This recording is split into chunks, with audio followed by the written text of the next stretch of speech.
back. Peach State Power Hour live over here on the UGA Sports YouTube channel. That's Andy Stowe.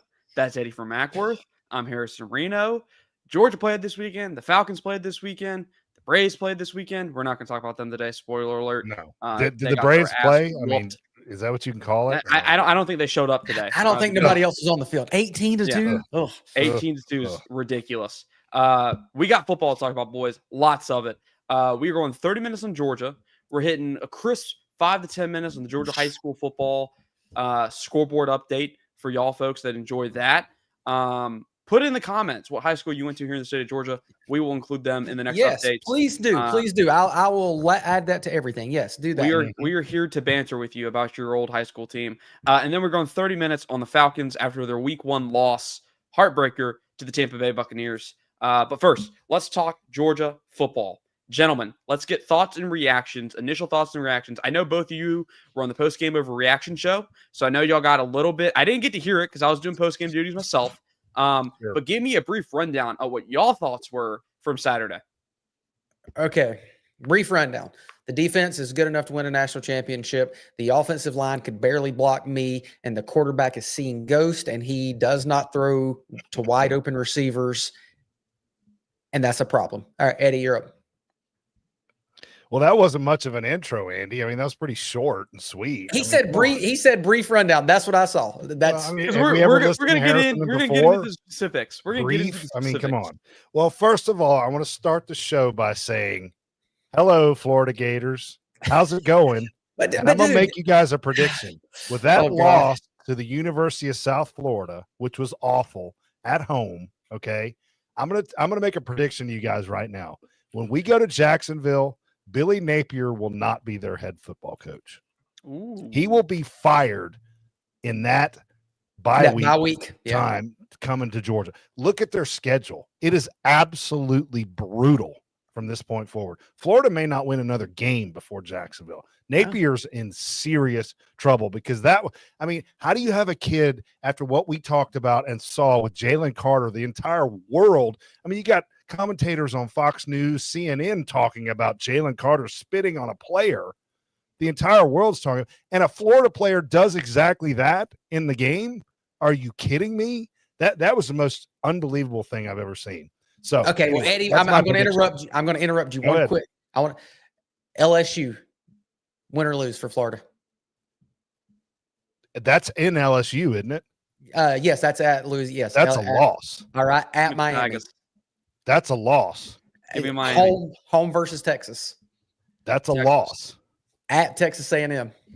That's a loss. Now, here's the one. That Mississippi State game, maybe. That was the one you're looking at. You're like, oh, Florida's got this easy. Did you watch Mississippi State Saturday? Yes. They're no pushover now. Let's just assume they beat Mississippi State. They're going to be 2-5 going into the cocktail party. So, okay. Proceed. Go ahead. And they're a mess, and I'm here for it. I love every second of it. They can suck from here on out. I love it. Me too. So, okay, enough of that. The game was reminding me a little bit of last year. It was kind of painful to watch. Painful, maybe a little strong, but just kind of frustrating. You know, we all know we're better than this. What are we doing here? This is kind of we can take all the factors in. Weather's coming. They move the game back to 2:30. It's, Austin Peay, an FCS opponent. It's not the first game. Marshall, you're a little more amped up. It's the first game. Blah, blah, blah across the board. The crowd was blah. The game is blah. The players are blah. Throw it out. This game is meaningless to me talking about next week, okay? We did this in when we went 15-0, I think it was Kent State. It was like 39-22, right? And that was probably one of the best teams Georgia's ever had when we went 15-0 that year. And we messed around with an FCS opponent, and everybody came out of that game, oh, my God, if we do this against whoever, Texas, Florida, whoever, Bama, we're going to lose. Well, they didn't do that, okay? And I guarantee you this works in Kirby Smart's favor because everybody's just all up in Tennessee's butt right now because they scored, 70-some-odd points against a bad opponent. They did a good job. Heupel's the man. They're going to run up the score against Georgia. Fine. Let him do that all week. And Kirby's got some serious things to work on with the offense, and he's going to blister these boys all week, and they're going to come out with their hair on fire on Saturday. That's what I took away from the game. We're going to talk about it more so than that. I understand there are severe issues. I'm with you guys, but I take nothing out of this football game going forward. Real quick, before we respond to that, let's respond to this. Marvin Charles. Georgia will lose 4 games because of the lazy coaching hires, and I thought Kirby learned his lesson with Coley. All right, let's touch on this. James Coley.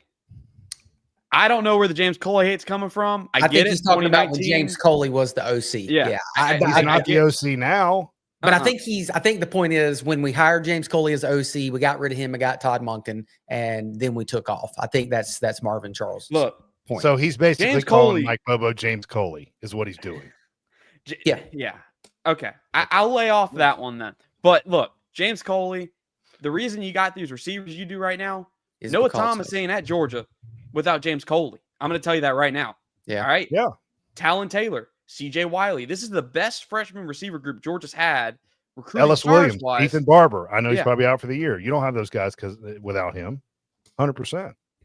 This James Coley was important, integral part in getting these freshman receivers you have in the room. This room does not look the same without James Coley in it. And that's not to say that Georgia couldn't have gotten one of the best receiving coaches in the world. Like they could have, maybe. I don't know. But James Coley was not a bad hire by any means. All right. Shoot 'em 556. Yeah, but we had already beat the crap out of Oregon before that Kent State game. We knew. You can say it. It's okay, Harrison. I'm trying to keep it PG. But maybe when the Falcons talk gets up, maybe that goes out the window. So shield the kids when we get to that segment. Guys. Yes, that's a good point. Shoot 'em is right. We had already destroyed Oregon, and I think that's where a lot of the anxiety and the panic surrounding the performance Saturday is coming from, especially offensively. Did we not? I know Oregon is not Marshall, but didn't we destroy Marshall last weekend? It's not Oregon, dude. I understand that.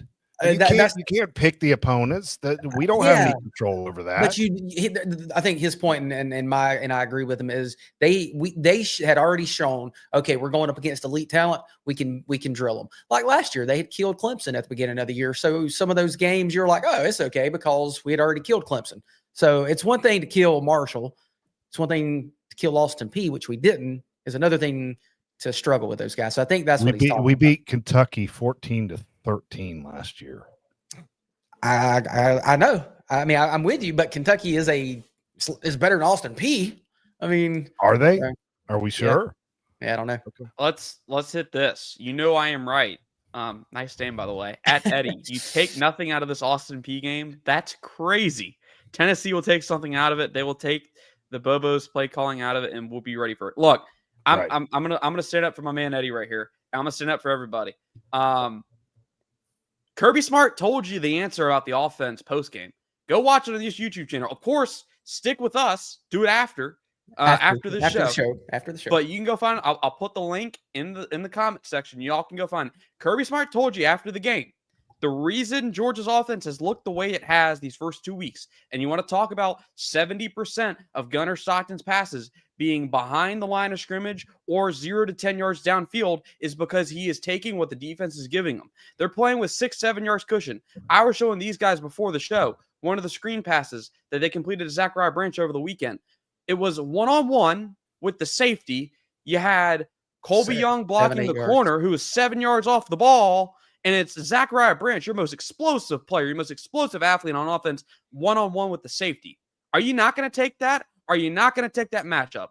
I don't know how many safeties you want in this country to try and go tackle Zachariah Branch when he's running full speed at you. Caleb Downs, maybe. All right? That's one. Let's name 5 others. All right? Kirby Smart told you. They were taking what the defense is giving them, and he said it. He said it himself. They are not ignorant. They are not stupid. They know Tennessee and these SEC teams are not going to be giving up these easy 8, 9, 10-yard screen completions. They're going to take that away. Georgia's going to have to throw the ball down the field. They know that. That's All right. what they told you last week or Well, this past weekend. let me go to the other side of that fence. So we can hit a wide open receiver versus Austin Peay when the cornerback or the safety is 7 yards, 8 yards off the ball. We go to Tennessee. They're covering them. We can't hit those plays. Yeah. Can Gunner hit the wide open pass? Because we saw on that film, he hit it. He checked it down when he had guys running down the friggin' field, could have walked in for a touchdown. And can the offensive line block their defensive ends and their defensive tackles? Because the problem is if Gunner may be, I said on the post game last night, we could have Peyton Manning as the quarterback. We could have Matthew Stafford back. If the quarterback is getting hit and doesn't have time to throw, it doesn't matter. So that's my issue. I'm not so upset about the quick hitters because I fully get 7, 8 yards off the ball. You hit it and take it. However, if the guys cannot block and if the quarterback cannot hit the wide open receiver, you've got to do something different. Now, does that mean you make a change at quarterback? I don't know what that answer is, but I'm just saying when Ryan Puglisi came in, he threw a pretty dang ball across the middle that got dropped, but it looked good. What's up, Paul Maharry? Real quick, Eddie, because I know you want to jump in here. I want to pose this to you. I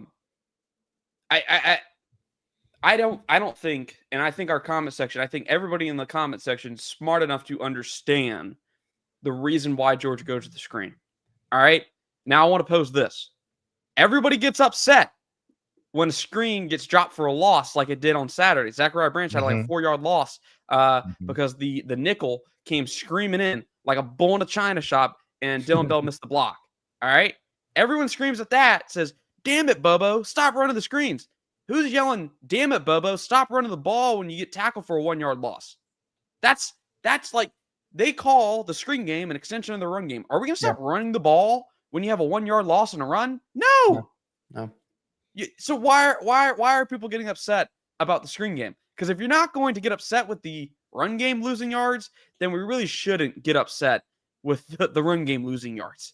Well, that's just that's low-hanging fruit. We talked about that a couple weeks ago, right? That's an easy thing to call out when you watch it over and over and it doesn't seem to net much, okay? That's just a quick hitter. And by the way, I will say this about those quick hitters.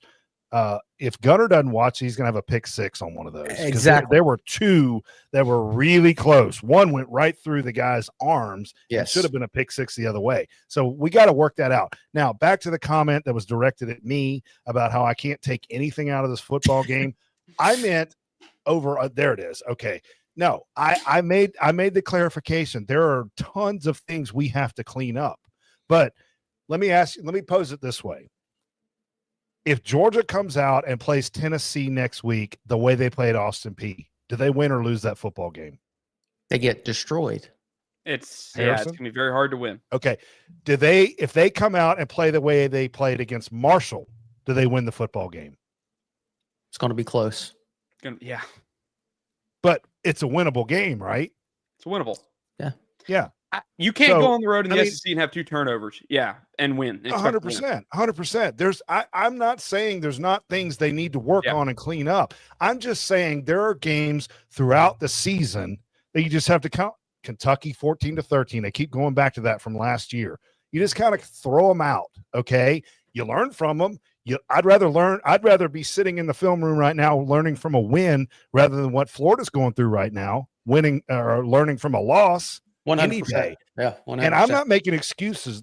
I was upset yesterday with the way they played because it was maddening, frustrating. I'm sitting there going, come on, guys, what are we doing? What are we doing? We did not look sharp and good, except on defense. The defense is really good, and that's what's going to keep you in football games going forward, like next week against Tennessee. We got tons to clean up on offense, tons. But I'm not going to just say, oh, well, we're screwed because we played bad against Austin Peay. Sorry, I'm just not. Well, Eddie, the problem, and I see a comment from Eddie and Kathy Carter that shout out to the offensive line. How about them Eddies? The O-line needs fine-tuning. The O-line doesn't need fine-tuning. The O-line needs a whole new engine. It needs 2 starters back. It needs a whole new engine because that team, that right side of the offensive line is getting destroyed. And we were watching, I saw someone else talk about missing the shots on watching the film. There were shots open. You're correct. But there's also, even on the left side of that offensive line, there was some missed blocks. Gunner dropped back, had a wide open wide receiver, and there's some missing blocks right there in the left guard, left tackle center area. Mhm. And what was Gunner doing? He was having to run away because he was getting hit. He couldn't even set up. So it starts at the offensive line. They've got to clean that up. That has to be the first thing they've got to do. And if that means Ernest Green comes back, and who knows, maybe Ernest Green goes to guard. I don't know, but they've got to get somebody back in there because right now, Harrison, do you have any indication? I know it's early. You're going to find out more tomorrow about the health and the possibility of Ernest Green and Juan Gaston playing against Tennessee. Do we have any information on that? Best boss of the business writing to Bolsey asked last week for more specifics on those injuries. That was last week. I'm just saying going forward. Do you know anything? No, if we had any indication, it would be on the vent. No indication as of right now. I would assume that if those guys can play, they will be on the field. We saw Ernest Green got out some injuries last year and he played. Now maybe it was to the detriment. Green has a lower injury, but it's his back, right? It's a back injury. Tweak, whatever that is. He came into the program with a pretty severe back injury. He had to have surgery. He missed his first year with that. Yeah. So that's not something they're taking lightly on him. But Juan Gaston is not. We're not talking about tightrope. We're not talking about high ankle. It's possibly a lower ankle, which is good, right? No surgery as of yet. There's no indication on that. Good. So, Randy Powers, the guy on the sideline this weekend, I believe he was doing more film for not only the channel, but for the website. Ernest Green was warming up a foot from me yesterday. So he was down on the field pregame. I saw Ernest Green on the sideline Saturday. I did not see Juan Gaston at all Saturday. So I read on a site, I think that the thought is Ernest Green will be there playing next week, but Juan Gaston will not. So so I think that's going to help. Yeah. They need, I think, the right side of the offensive line. One of the biggest takeaways when I went back and watched it was that was a glaring weakness. Now they tried, I think, 4 or 5 guys on the right side of that line. I think the most dependable and the best pairing on that line was Bo Hughley, which shouldn't be a surprise. That's one of your more experienced guys. Although compared to the other guys behind him, it's not that much more experience. And then Dontrell Glover. Yeah, that looked like the best. That looked like the best. I thought he played fantastic for a true freshman. Mm-hmm. Fantastic. Yeah. First real game experience. I thought he looked great. I think those two probably need some more looks. I think Hughley's your answer at right tackle. Josh Jackson, this was a guy that was playing basketball just a few years ago. I don't think he's ready yet. Now, granted, that was the first time in a real game, as Brent Rollins pointed out to me this morning when I was texting him for his thoughts and giving him mine. That was the first time in a real game that he's taken snaps on the right side of that line. Yeah, but he looked lost. I mean, it was not good at times. He's not there yet. But I think Bo Hughley, I think he's close. Dontrell Glover were really good. Wearing 63, a number that Georgia fans remember the last time a true freshman was an impact player on the offensive line for Georgia. They got to get those guys back. They really do. And I see a comment from John. He wrote, O-line talent is there. So it's either scheme or development, and that's on the coaches. So I am with you. Here comes Andy's rant. Because we have 4 guys that went to the NFL last year. Okay. And they all struggled around here. They didn't, that line last year, I know there was injuries. Tay was injured. Let's give it that. Tay was injured. But I'm also getting tired of hearing about all these injuries. We didn't hear about this with the pit boss. We didn't really hear about it with Matt Luke. Was there a drop off with Matt Luke from the pit boss? Sure, there was. Matt Luke's he's a good offensive line coach. He's not a great offensive line coach. Yeah. I know he comes from the Hugh Nall tree and all, but I get it. But we saw 4 guys go to the NFL. 3 are starting. Okay. Mm-hmm. How did they do last year? Offensive line was not great last year at all. They were late round draft picks. Yeah. Well, we had a couple of 2s and a 3, right? Or a 2 and a 3, or 2 and 2. Hey, 3. Yeah, second round pick. No, we had early draft picks. Third. That is coaching. If you have all of this talent, that is NFL talent starting for these teams in the NFL, and they were struggled here, but then they get to the NFL and get coached up, that means it is coaching. There is a problem at that offensive line room. in the coaching of it. And I love Kirby Smart. Kirby Smart's, to me, the greatest coach in college football. I do not believe Stacey Searles is the right guy to be here. I do.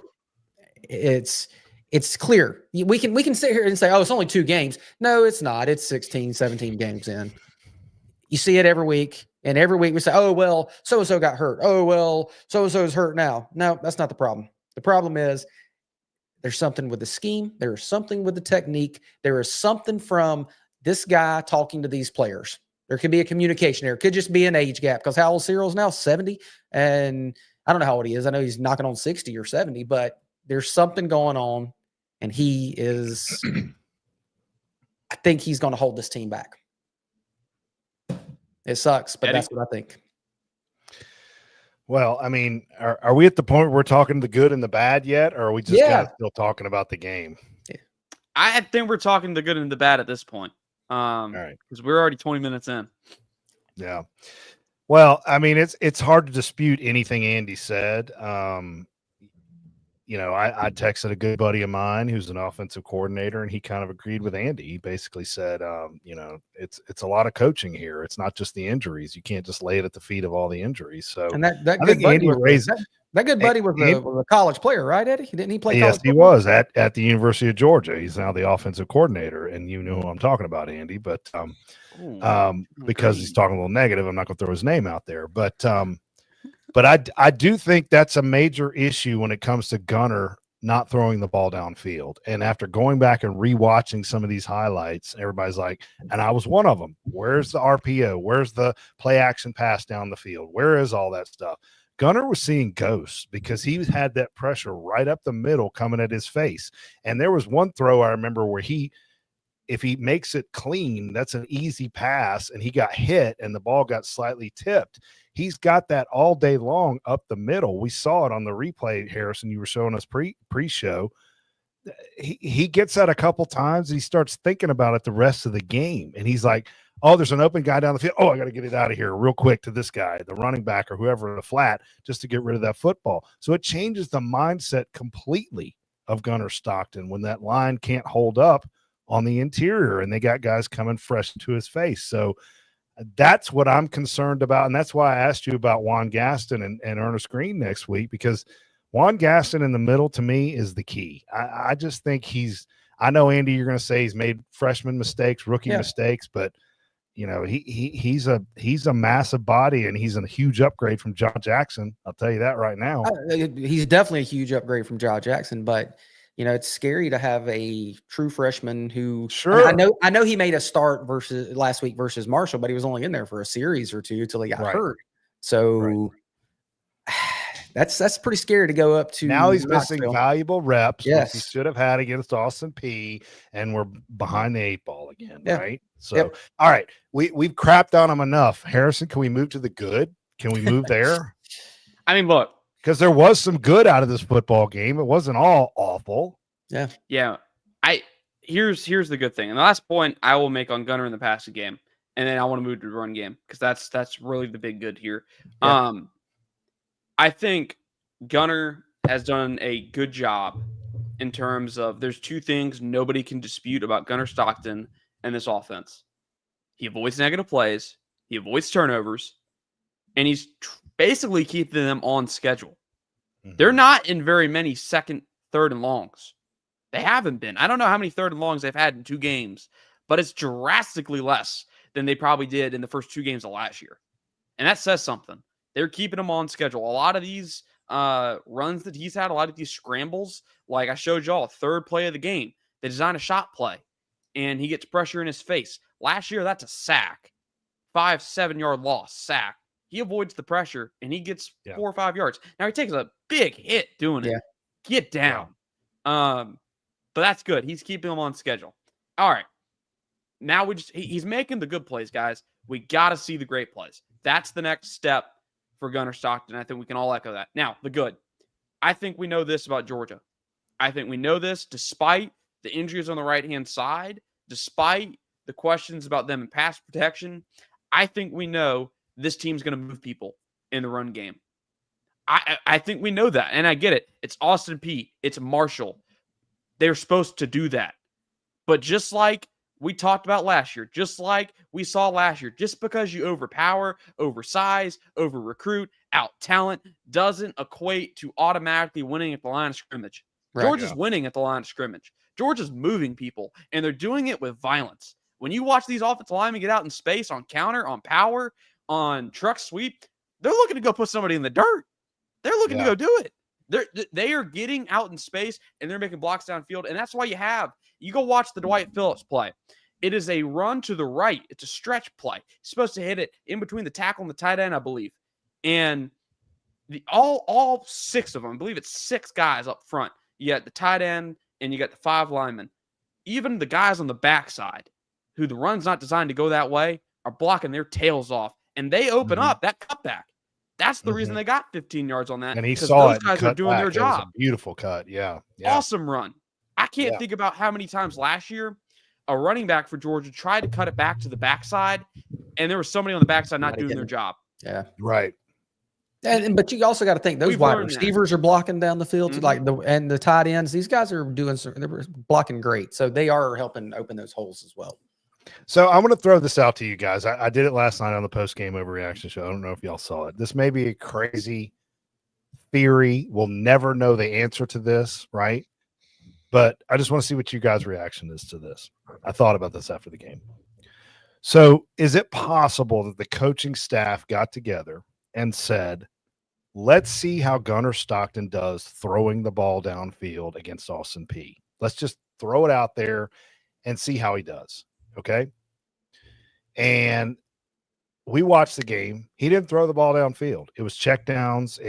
Harrison, it was things the defense gave you. I grant you that. But there were no real plays down the field. He didn't throw the ball downfield.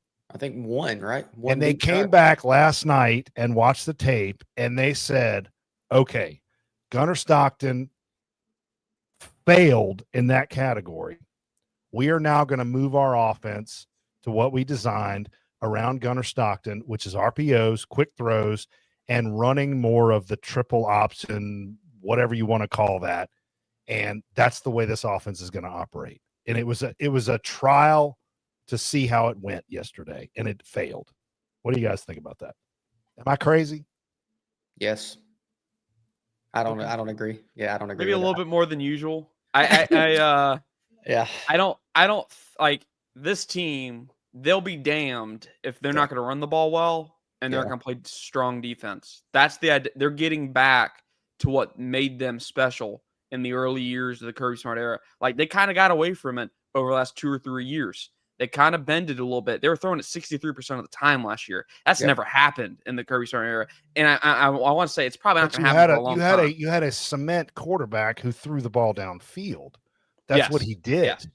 And now look, and we're still trying to figure out if Gunnar can do that, right? I think with these, and I don't want to open up this can of worms, but I do think if you did still have 15 at quarterback, I do think you have the playmakers around him to throw the ball around the yard and be successful. The question is your run game hitting as well as it is with a guy who's not a threat to pull it? That's my only question. Yeah. We saw Miami. Miami ran it well versus Notre Dame with 15 at quarterback. But can Georgia do that? Georgia's diversified its run scheme these first 2 games. They're mixing counter. They're mixing zone. Heck, they ran speed option.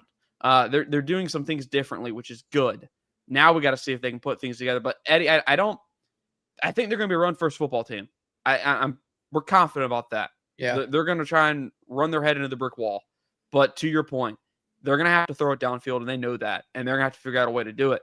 And I know people want to talk about Ryan Puglisi, and I don't think it's the time to do that right now.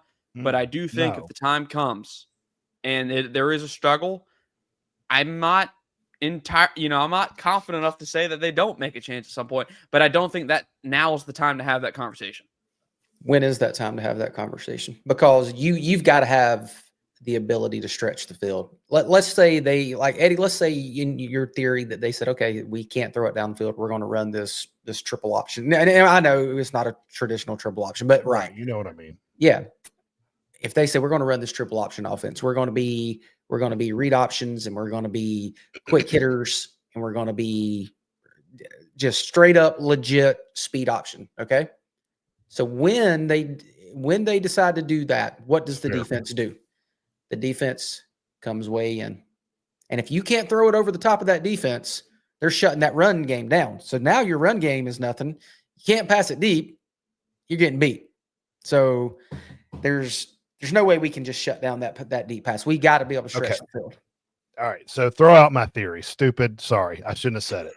Here's what theories over here in the Peay State Power. It just, whatever. It's just fodder for talk here about. And Hey, we'll never know the I was answer told to I it. was dumb. I was told to stick to the Braves because I said Matt Luke was a decent offensive line coach, but whatever. Yeah. I mean, and like I said, we'll never know the answer to that, right? Ever. But here was my biggest point of contention yesterday. We have sat here and talked on this show about our receivers and how big they are. 6'4", 6'5", 6'8", 6'7". How They're fast just they massive. are. Yeah, and they're right. fast. And Oscar Delp told everybody in the world, hey, we got the best tight end room in the country. Okay. Georgia tight ends through 2 games. Oscar Delp, 2 targets, 2 catches, 33 yards. Lawson Lucky, 2 targets, 1 catch, 6 yards. Do y'all realize that no tight end was even targeted yesterday? They weren't even targeted. So there were a couple of times we hadn't even talked about the debacle that happened at the end of the first half. We couldn't punch it in from the 2 against an FCS opponent. It was the half-yard line. It was the half. Whatever. We got Whatever. I'm being generous. Okay. Yes. Where's the fade to Colby Young? And I pushed back on Roddy last night because Roddy's like, well, maybe he was covered. Make a contested catch. These guys are massive. Throw the ball up and let these guys make a catch. That's what bothered me the most, that Gunner wouldn't just throw the ball downfield and, okay, guys covered. Well, maybe you get a PI. Maybe you get a contested catch, okay? Yeah, agreed. What are we doing? Give it a shot. That's what drove me the most crazy yesterday. I don't think it was on the goal line. Nice comment there. Good. Yeah, that's hilarious. Yeah. There was a end zone shot to Colby Young. I don't think it was on the 1. There's 1, and it was a little bit. And you know what it was? And I noted this, Harrison. I wrote it down. It was with 6 minutes left in the 4th quarter. That was the first time they did that. The first time. The entire game. I was sitting there in the box, Eddie, when they were on the goal line, and they had Colby Young isolated to the top, far side from us. I was screaming about it in my couch. I was like, there he is. Do it. Isolated. So I was thinking that ball to Sokovia on the slant was going to be a fade to Colby because there was no safety over the top. That's right. So you do have a point there. Elias Williams, another good shout right there. Yes. Listen to Eddie. He knows it all. Is John Green and Eddie from Acworth playing? I mean, really, he's the guy that told me to stick to the Braves. Yeah, that's my uncle. Is that your brother? Oh, that's your doctor uncle. Okay. He's going to perform. Eddie's over here. Eddie's over here feeding him. Feeding him comments. I like it. Though. Fred F. Hey guys, I'm loving. We got names in here that are in here every week. Fred F's awesome. Jermaine King, you're in here every week. To go. Yeah. Randy Powers, we see you in here every once. We saw you here last week. Back up. Put Fred F's comment back up, please. Yeah. Hold on. I just want to give a shout out to the people that we see in here. Marvin Charles, we've seen you now a few times. Who else? Who else? Now that brings a good point up right there. Bowen and Peanut seem to be playing better than Frazier. And I want to say this: out of those 3, Chauncey Bowens looks like the man right now. He looks like he's the guy, doesn't he? I mean, that run he made and he ran that guy over. He looked like Herschel Walker against Tennessee back in when y'all weren't born. I understand y'all were not around, but I mean, y'all seen the replays. That guy's reading things better to me than Frazier is. He's a beast. I love Chauncey Bowens. Yeah, but you watch Peanut. Peanut hits it and goes. No, Peanut's something too. No doubt. Can we talk about all 3 of those guys? All 3 of those running backs were in the class of 2024. All 3. Frazier, Bowens, Phillips, all 3. And they have the chance to be really special. And I think you hit on this point here. You kind of touched on it. I think they all bring a different combination. I think Bowens brings you a little bit of power and agility, a blend that the other two really don't have. Dwight Phillips is an explosive play waiting to happen. Nate Frazier is a potential home run hitter. He just needs to be a little bit more patient. Yeah, I think that's the thing I see with Dwight Phillips and Chauncey Bowens that we haven't seen from Nate is he just needs to trust his blocks and let it develop a little too quick. Yeah. Nate's trying to go 0 to 100 like that. Yeah. You got to wait just a tad bit longer, and those home runs are going to hit. That group, I'm excited to see those guys run, just like I'm excited to see, despite the goal line embarrassment, as we called it. Offensive line is moving guys, and they're being aggressive doing it. Looking says Frazier fumbles, and they just give him more opportunities. I mean, yeah, the fumbles, I know it sucks. I want to give credit to Austin Peay. They put their head in the right spot there. It was a good play. Same thing with the London Humphrey. When I went back and watched that one, just a fantastic play. But you're right, Looking. You got to value the football at the end of the day. Got to value it. Got to hold on to it with dear life. Right back at you. You've also, I think you got to give the kids some confidence back too and getting back in the football game. Y'all remember when Sony Michel fumbled against in the Rose Bowl, right? Yeah, and they put him back in. He ended up scoring the winning touchdown. You can't just bench a guy and then just you got to give him some confidence and let him get back going. And he did that. I mean, he understands more than anybody that he failed in that opportunity. So if he didn't get back in there, then he would have been like his confidence would have been shot completely. Yeah, you got to keep playing him. Honestly, I think a running back's at his most dangerous right after he makes a mistake. I think because you said, Sony, I think that's the best point to put those guys back in the game because usually they end up making a difference because they're pissed off. Eddie just has wisdom, says John Green. I like this John Green guy. Man. Shannon Hires. Can we take a screenshot of that and send that to Paul, please? And JC. If Paul Maharry was running the show, John Green would be blocked by now. So. He wouldn't even have a comment. No, That's exactly he would be right. kicked off the show. Mountain Man, we appreciate you for being with us. I know you've been in here Mountain Man's always on. Appreciate it. Let's go. Rainy Powers. I'm concerned about the loss of Ethan Barber. I like how they were using him in the run game. He took that spot as a freshman. Not sure he'll step in or if they'll ditch. Yeah, that's a great point. He was playing that fullback position. Yeah, he was running the H-back type position. That got those guys, the two guys on my screen, really excited when they saw him in fullback. They were giddy. Really, really unfortunate to see him go down with what was looking to be the start of a promising career. Wish him all the best. I'm sure we're going to update on Barber this coming Monday, but we wish him the best. That the photo is quite graphic of what happened. Yeah. So hey, that's like Marcus Rosemy-Jack Saint, though. Look at him. He had a gruesome injury against Florida, scored the touchdown, and came back to be an absolute beast after that. So come on, there Ethan. you go, Eddie. Eddie, your uncle's about to be gone. Get him, Paul. You can't block him on this show. Yeah, he can. He has moderator powers. So Paul is still a man in power. Moderator powers. Go ahead and kick Eddie out. But can we talk about? I thought Paul was retired. I thought Paul was retired. I see Paul on the post game overreaction show 2 weeks in a row. He's like one of those roaches that just keeps showing up, right? Nuclear war happens, and he's just a roach. He just keeps showing up. At UGA, we have retiree hires all the time, and that's Paul Maharry. He comes back part time. So he's like Florida fans in Jacksonville. He only shows up when they win. So just comes out of the dark. All right, let's talk Falcons. Oh, one second. I'm sorry. Hold on. We got Georgia High School. Yeah, we get the scoreboard. Yeah, but before that, Georgia's going to Knoxville this weekend. Knoxville's or Georgia's 6th in the country now in the AP poll. What are your predictions? What happens? Harrison putting you on the spot. The line. Y'all know what the line is, right? I know. Yes, Georgia's a 7-point favorite. Right now, -7. Yes, one. All right, here you go. Does Georgia cover, and do they win?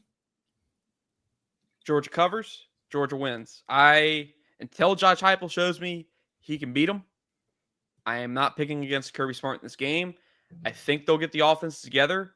I think they're going to run the ball well. I think they're going to stop the run defensively. And I got some confidence. I think they got 4 guys at corner who can be starting elsewhere. I think they got maybe 3 or 4 guys in the safety room that could be starting elsewhere in college football. And they got them all on one roster. I feel pretty confident. I like what I see up front on the defensive line. I like what I've seen on the offensive line in the run game. Georgia covers. Georgia wins. It makes it what? 7 in a row, Andy, against Tennessee? 8. 7 or 8? 8. Would it be 8? 8 if we win. Yeah, 8 in a row. And you guys and have no idea what I dealt with years ago, which was 9 in a row against those bastards. They just killed us every year. It was brutal. Paul's a peddler, just like Philly's Karen. Oh Eddie, what God, do you say that about video! Oh my gosh.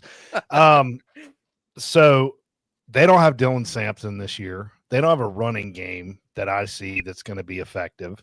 And I'm with you. I'm with you, Harrison. I just think, and it's kind of like Bama. You got to show me. Heupel, you got to show me. Georgia has their number, and I think we win, but I think it's a push. I think it's right on that number. We win by 7 points, so it's a push. Yeah, if I would Eddie, take, if it was 6.5, I would take. That DePaul score is perfect. 7 Yeah, points. I would take the over if it was 6.5. But yeah, I think Georgia wins. I do. I think they will figure out something on the offensive line. It may be that they move in a tight end and say, okay, we're going to run a tight end on that right side the whole time and just keep him in and chip. But I think Georgia's going to win. I think they're going to go up there. And again, Josh Heupel, his offense versus Kirby Smart's defense. And this defense is fast. They're running around sideline to sideline. I think they're going to be able to handle that. So I'm not too concerned. So, God, all right. We got to stop glazing Eddie in the comments tonight. This is getting ridiculous. Let's go ahead. I don't have anything to do with it. Don't get on to me. what is this love for Eddie tonight? Typically, Yeah, I mean, where does this come from? Yeah, This is believe me. insane. He's sending. When you get off the show, the comments come later, and they all hate me. It's fine. He's sending these guys checks. Yeah, his uncle. I am John. not. I'm doing nothing. I'm just sitting here. Your As Uncle usual, John- doing nothing. Paul, can we get some better moderation here? We got people supporting the hate watcher. No, I don't. I just don't watch the Braves. I don't even hate watching them. I watch the Braves. I don't even hate watch them. I watch them. Now we got John Deere Green and we got Jermaine King just being right there with Eddie. Man, we're about to bust out some music. All right. We're 42 minutes on just the dogs. I want to talk Falcons, so we got to hurry up. Andy, give us the scoreboard, and then Eddie, I'm going to let you go. We'll talk Falcons. If you got a Falcons rant, we'll let you go road rage for a little bit. He does. He definitely does.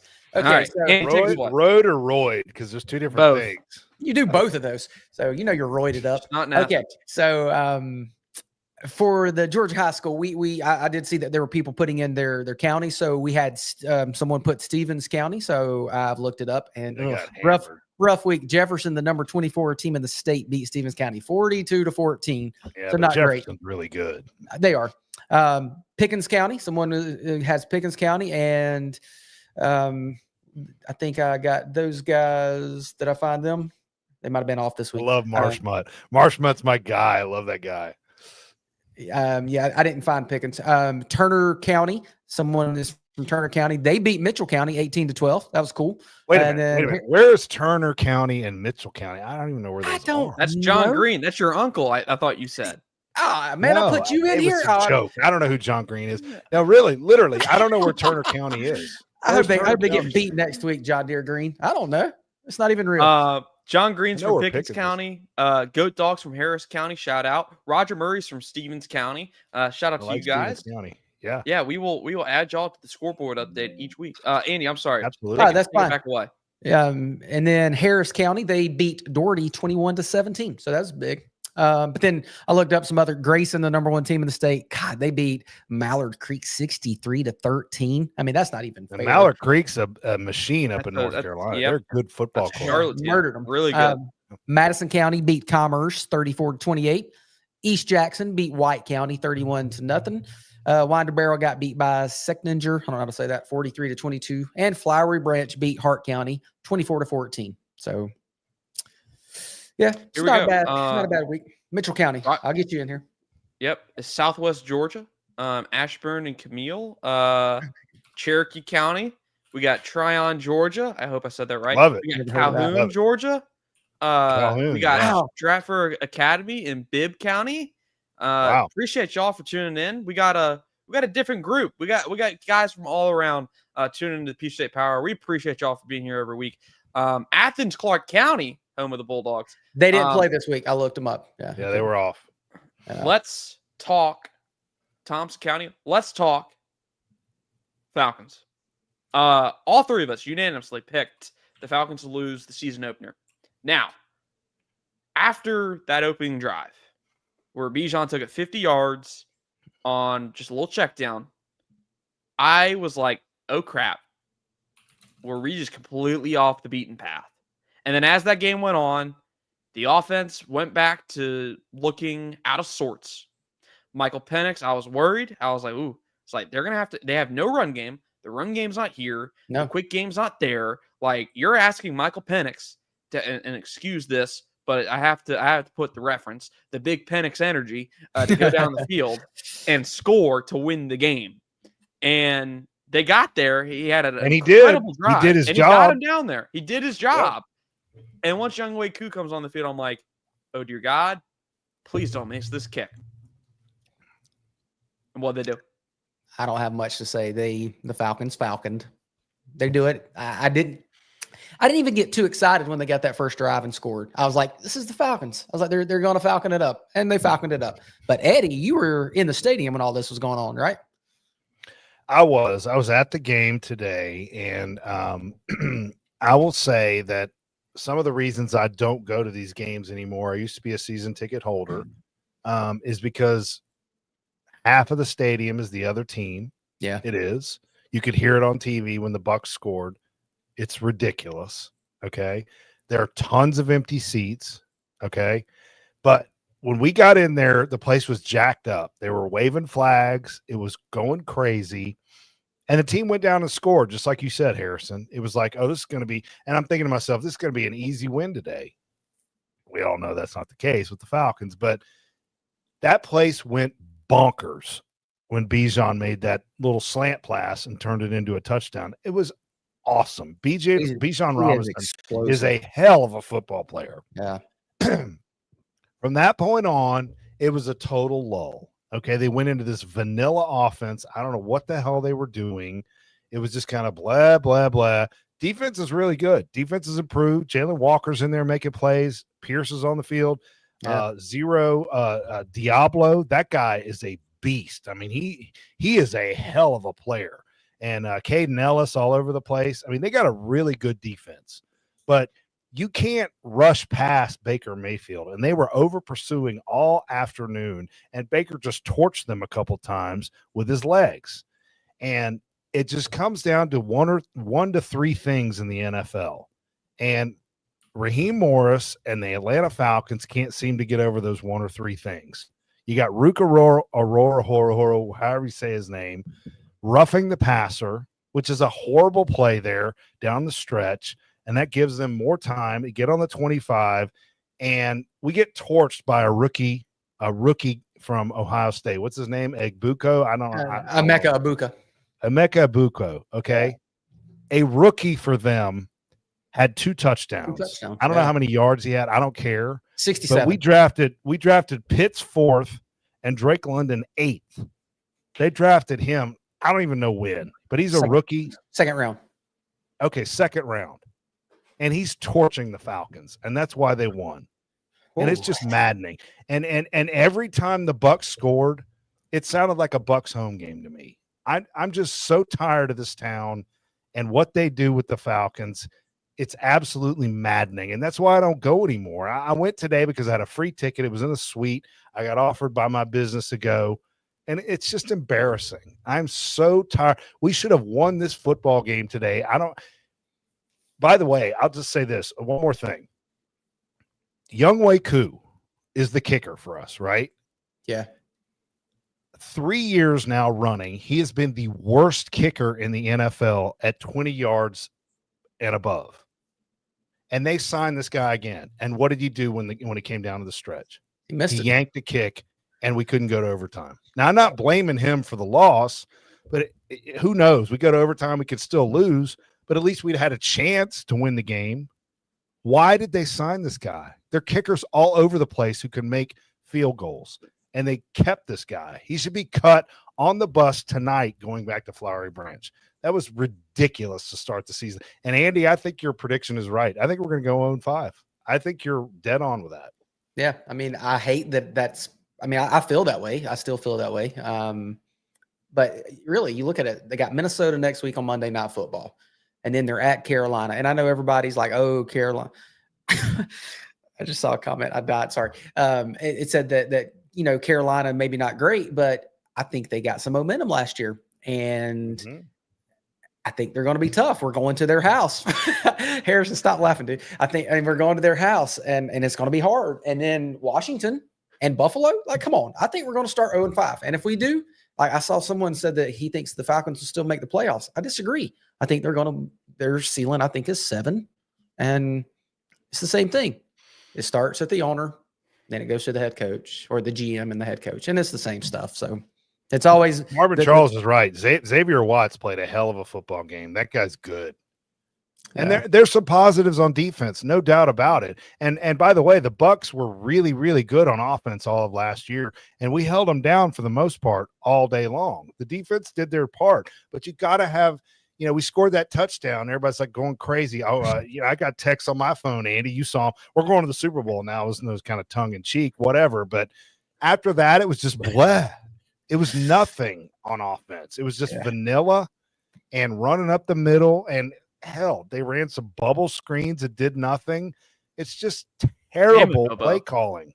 Yeah, damn it, Bobo, whatever. But just not creative. Just give me some creativity, okay?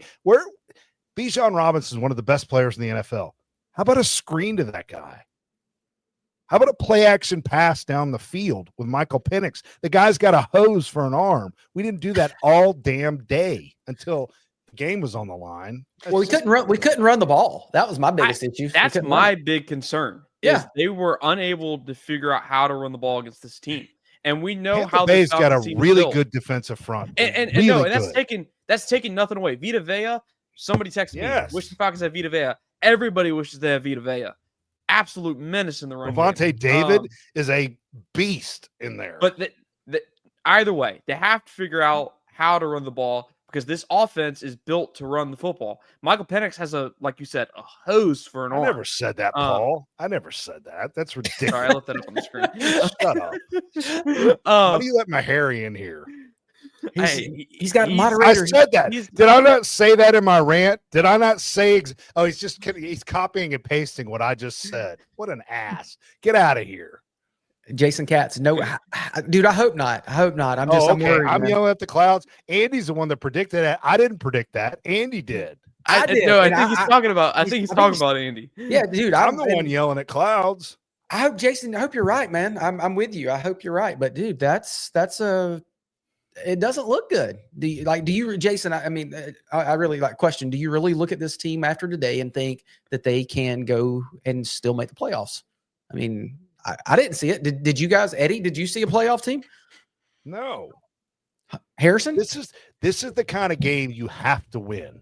As if you're turning the corner, like Blank has told us. Who cares? We've got the right. Well, he's the owner. I mean, he's making all these decisions, right? We turned the corner. We got the team in place, and we do. We have some real weapons. They've done a good job on the draft. I hate to say that, but they really have recently. Okay, and the defense is totally revamped. They look really good. They could still make the playoffs, but now you're behind the 8 ball, and this is just classic Falcons. You're always climbing uphill with this team. Okay, it's time. Today should have been a win. The fans have a great time, and you go home happy. And we're all you know what we all said? Same old Falcons. Yep. That's what we said, because it's the same old crap we've been listening to and dealing with since 1966. Same crap. We did lose 2 games today, Fred. That's the thing. You're damn right we did. You lost 2 games, and I saw them dogs as hell. Blink as a domestic terrorist. That's the best comment of the night. So, yeah, that was great. So. Harrison, you got any comments? Did you watch the game? I did. I watched all of it. He was texting during the game. You were probably driving home. Eddie wasn't even responding to us. Eddie just. I was driving. Not like us. Look, that too. I saw some good things. I think Divine Diablo. Yeah, he's got a great name too. Had a great awesome name. Had a pretty good game as a debut for the Falcons. Yeah. I think that was could prove to be an underrated signing they made. There, I thought the shout about Xavier Watts making a good play. Guys, that ball that Penix threw up on that little wheel route or whatever you want to call it to Casey Washington at the end of that game, that thing was humming. And Antonio Winfield, Yeah. incredible play. Incredible play. He Those are catches the that. He type of walks into plays- the end zone. He Yep. walks into the end zone. Yeah. I mean, Penix put that thing on the money. Incredible play. That's the margin in these games. That can sometimes be the margin. Are those little plays, those small plays where somebody makes an incredible play and ends up proving to win the game. Yep. It's a game And of that's when momentum. Drake London has a shoulder issue and he's sitting on the sidelines. If that's Drake London right there, maybe he comes in and catches that football, right? And that's another point. Here's the question.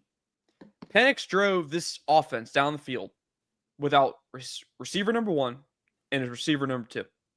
Yep. Are we not confident that they can get better when they're at full strength? And I know injuries are part of the game. I'm not making excuses for these.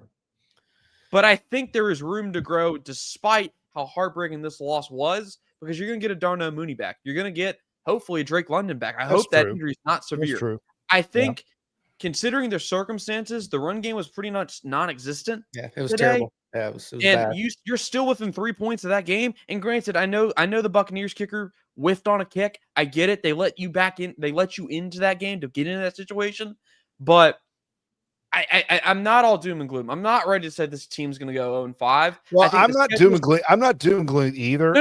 And I'm not 0-5. saying I'm not putting that I'm on just y'all. angry because I'm tired of it. You know, It's the same thing. We've been seeing it kind forever. of game. Yes, exactly right. This You is know, the we same come stuff. out with all this hype, the crowd's going crazy, everything, and then it's just like tail between the legs. The Bucks get the best of us, and It Baker happens Mayfield doing all his every antics on the year. field. We hear how Every this team is going to be a playoff team, and they're going to do this and they're going to do that. And what happens until they prove otherwise? This team will be in that 7 to 10. This team will be 28-3 forever until they overcome. Forever, and they're Why'd going you to bring be. that up, Eddie? Yeah, come on, Because guys. that's what they are, Harrison. They're the butt of all jokes forever until they win a Super Bowl. Forever. This John Deere Green loves me. I tell you what. God. All right. Hey, it's okay. I love you. I love you, John Deere Green. Go, sing a song for me, buddy. Look, before we wrap it up, so we're about to wrap it up. Guys, chat tonight. Awesome job. Yeah, good chats. Yeah, good awesome stuff. chat. John Green, we got to work on the content of your chats, but we appreciate you for being here. Hey, he's great. I hope he comes back. I just I'll added add him to my please Christmas do. gift card. Yeah, you better add him to your Christmas gift card. You might as well be invited to your family dinners. Yeah, I saw he wrote something about he was born in the 60s, in the 50s and 60s with Eddie. So that was one of the yeah. Oh, there it is. Born that long ago. See, that's what, yeah. Y'all are the same age. That's why he loves you. It's good, man. This is great. I love John Deere Green. Paul, I'm thank you. Thank Paul. Thank you, Paul. Thank you. We're glad to have you, Paul. Thank you. Yeah. Even if you don't want to hang out with us here on camera. Oh my God, we got a super chat, boys. Whoa. Wow. Them dogs is hell. $2. He's Why still- is Devontae Freeman always trolling Atlanta? Oh He God. does need your address. Just don't put it in the chat. Otherwise, you might be getting anything the chat. other than Eddie's Christmas list. Why I didn't see. Anyone see about Devontae Freeman he's trolling talking Atlanta about. today? I did not see that today. Was it on Them Twitter? dogs is help. It might But I have been. think he has Clarify. been. Put it in the chat. I think he has been like running his mouth ever since he left. Pretty much. I think he's bitter about leaving. So Paul is spying on his ex that's on another date. he does that from time to time. He does, even when he's sick. He's half retired. He has nothing else to do these days, apparently, other than hang out with us. Anyways, guys, thank y'all so much for joining us, ladies and gentlemen. Yeah, he tweeted after the loss with laughing emojis. Really? Well, I wish somebody tweeted after his loss when he didn't pick up that block. That would be my response to him. And the fact he did a contract negotiation right before the Super Bowl. What an asshole. That's what he did. There you go, Devontae Freeman. There's your clickbait, rage bait for the day. Chat, amazing job tonight. Them dogs as hell. We appreciate you for the super chat. Everybody that's here tonight, please come back every Sunday, 7:30, live here on the Peach State Power. Actually, as I'm saying that, next week we're gonna have a special start time, special start date. Grandpa's not gonna be here next week for whatever reason. He doesn't want to be with us on Sunday night, but he wants to talk the Hillbillies on Monday Yes. night. Monday night. Special edition. Monday Thank at you. 7:30. Next week only. Peach State Power Hour at 7:30. Hey, I'll put it out there right now. I want the listeners to guess where I'll be Sunday night. If you guess it, you get an And invitation. I want you guys to guess it too, actually. Just something close. And I guarantee you'll have no idea. It'll be fun. Kind of like my Georgia, dinner probably. the other night, that last year, Andy. You remember when I did the dinner thing? It's red beans and rice, and everybody. Yeah, I knew you were doing red beans and rice, but that's what right. I mean. Right. Nobody guessed that. So how about we do that? Guess where Eddie is Sunday night. Nobody will get it. I'm gonna say you're at John Deere Green's house. That's where you'll be. I might have to go there. See, he's right. In Minnesota. All right. Minnesota. All right. Yeah. Appreciate y'all. Awesome show. Please come back next week, Monday night, 7:30. We'll figure out what we're doing on Sunday night. I don't know what I'm gonna be doing on Sunday night because this usually takes up 7:30 slot. But you can thank your friend Eddie for messing it up. Y'all agreed to it. Don't give me a hard time.